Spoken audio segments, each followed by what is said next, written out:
Kipulit ke Kanada ha ka singi thoding kilapan bena ba kilayok kem no ya laingut ki nong India ki bala suba ba kide ki dikhot jong ka kenhun ka bala lei thombor yo ule no Khalistan bat ubade nan Kanada u Hardip Singh Niger uni ule no Khalistan ude ubala sya Pyniap menchem senem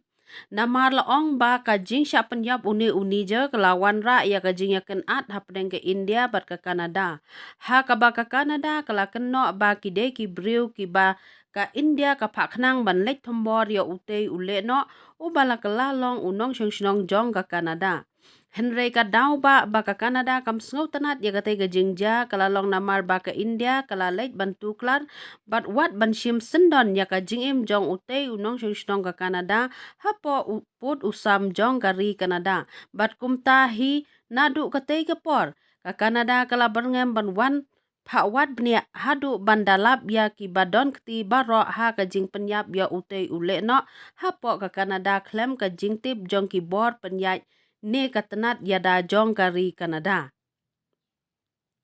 Kita langut ki ba ka Kanada kalakem hakani kapor ki kentop ya ukaran berat arpu alsnem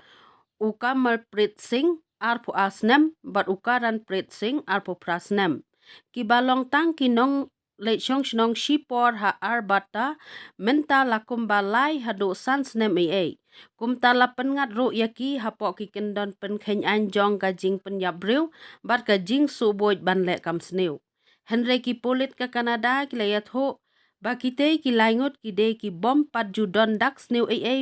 ki polit ha ki por ki balalet bat kumta ka jing tok kit benya kandang ya chekmat menta ba ki polit ka Kanada ki layok kem ya kite ki ba suba don kti ha kate ka jing Pyniap ya ute ule no ha usnem balalet.